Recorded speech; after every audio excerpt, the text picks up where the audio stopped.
Just before I finished the 5th grade, I got news that the middle school I was supposed to be going to was closing down and turning into a preschool. All the teachers and students for that school were to be moved to another nearby school, where all the new middle schoolers in the area, including me, were also supposed to be attending. This led to a cramped school year where the school had to adjust to accompany more students than the building probably should have had. Now, I mentioned the teachers because there was one teacher who had somehow already had beef with me even though we had never met before. She was a transfer from that old school and already had a reputation in my family, and that is because she had my brother the year prior, and the two of them did not get along. And although we shared the same disdain for my older sibling, it did not refrain from her trying to find ways to make me miserable in her class. Of course she rarely could, and I made sure to be on my extra good behavior around her, as I know how my brother and her got along, and I don't want to give her a reason to pick on me. She did try to find ways though, and the worst was that she sent me to another teacher's class for being disruptive, even though she was not teaching at the time and I was just helping another classmate understand how we had just solved our warm-up math problem. He didn't get it, I wanted to be nice, and she had an issue with it. Honestly, it's a very little thing that she had issue with, but, well, you know, this teacher just did not like me. I got back to the class before the period was over and was surprised to find the whole class going up to me and telling me how unfair this teacher's behavior was, even from some classmates who had bullied me back in the 4th grade. Yet, that poor math teacher who had a vendetta against me since before we met could still not live up to the reputation and the infamy of Miss Stroll. Now, before I go into another installment of the traumas of Daryl's past, let's talk about the art for today's video. I'm not exactly sure how much about it I'm allowed to talk about yet, but I was asked to be an animator and background artist for a classmate's senior film. We had a practice assignment to replicate a photo we were sent into the background style of the animation. So essentially we were supposed to recreate the photo in the style that the animation was supposed to be. In this case it's lineless and black and white, but for this piece I did it both in color and then reverted it to black and white. Because the story is about school and being in school, I decided to record the exercise, just because the exercise is also in school. This photo is from Bishop McNamara High School and is not a photo I took, so I'm not going to put these drawings up on my social media, but it was a fun exercise to do and it fit the theme for today's video, so why not record it and show you guys? Now, on to the tale of Miss Stroll. Now, Miss Stroll was not her actual name, but I wanted to give her name so it makes it easier to know who I was talking about when I bring up different stories as I'm, typing up this script. One of the things that does happen involves multiple teachers, so rather than being like my teacher and that teacher over there, I can just give Miss Stroll her own name and everybody else could just be the teachers. And the story time also is going to need a little backstory. So most of the men in my family were or currently in the military, both my dad and my stepdad included in that. I live with my mom and my stepdad, and my dad was in a different country around this time. Until I was 10, I had gone to the same school in the same town my whole life, and it was partway through the 4th grade when my parents dropped the news. We were moving onto a military base to the next city over, and I was transferring schools. And I was devastated. I liked my friends and my school, and I didn't want to go, but I was 10 and had no say in the matter, so we left. Because it was partway through the school year, the base's own elementary school had no free spots for me and my brother, who was also in elementary school at the time, so we had to go to school that was off the base. Next year I was transferred to the school that was on the base for the 5th grade, but for the rest of the school year I was stuck in the one outside the base.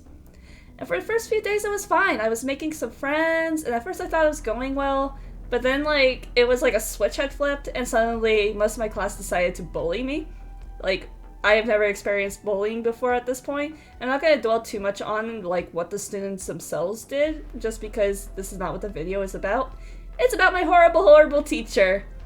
Now, Miss Stroll was an older lady and kind of strict for a teacher. I had a couple like that back in my old school, and like I said earlier, I tried to be a good student. I don't know if she just didn't like me or if she was just one of those teachers who didn't like kids.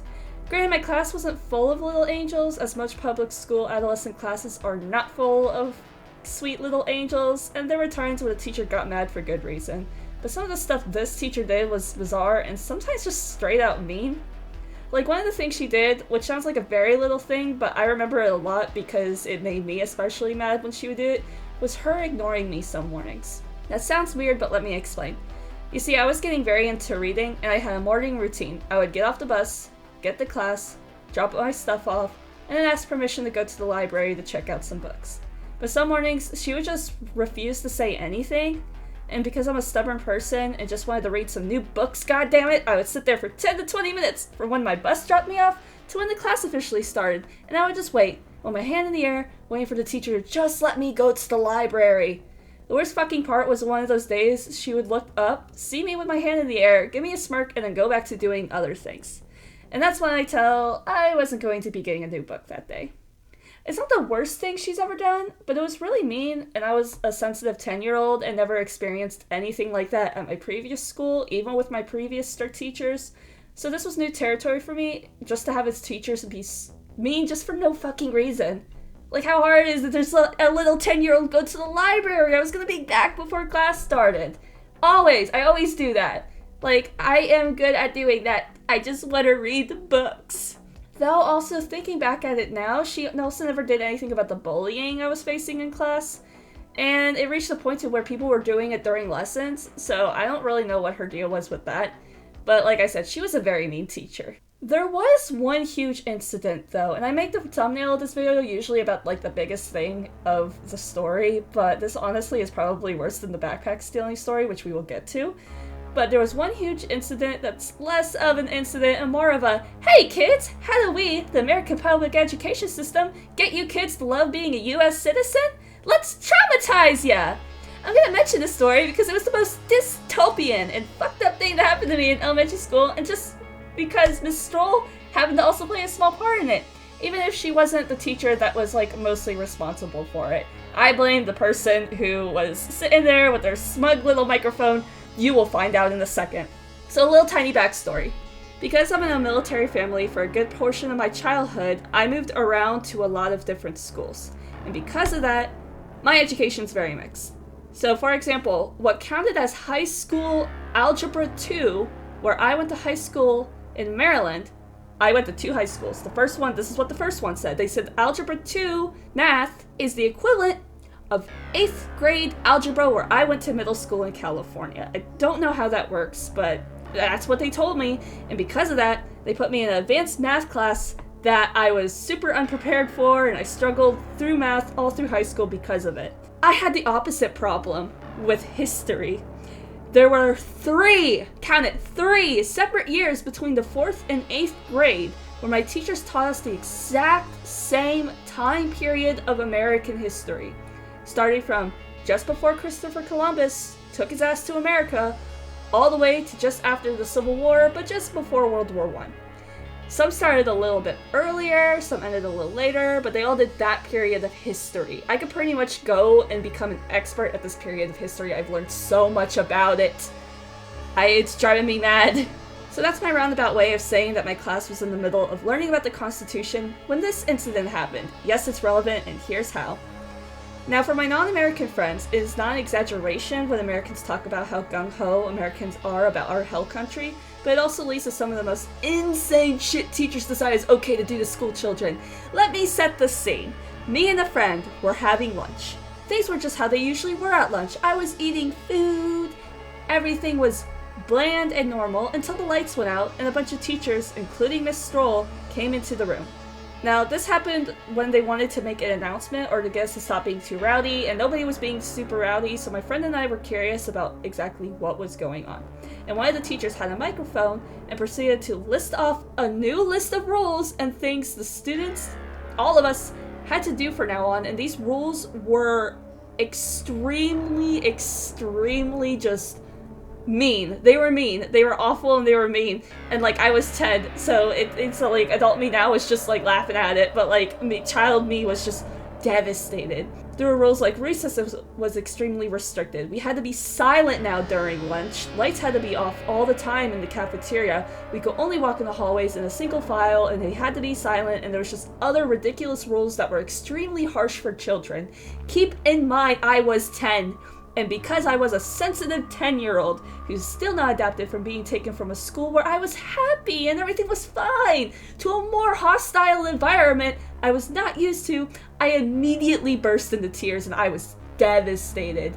Like, my whole worldview, my world was just shattered, crumbling to pieces before my eyes. Was this my life now? What will I do? I was already having a hard time, and now the teachers want to make it harder. What did I do to deserve this? Obviously, however, these list of rules were not actually going to be implemented, as you could probably guess already at this point.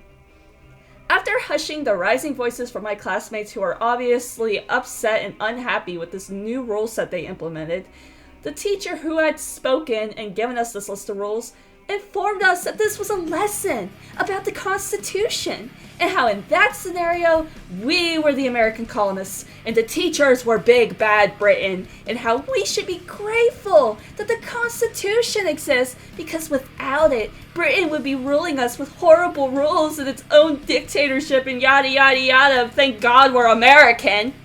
Look, I know this is a story about the worst teacher I ever had, but can we take a moment to just fathom about how a bunch of teachers thought it was a great idea to traumatize their students to teach them a lesson and then make them feel grateful for being in a country that they're in.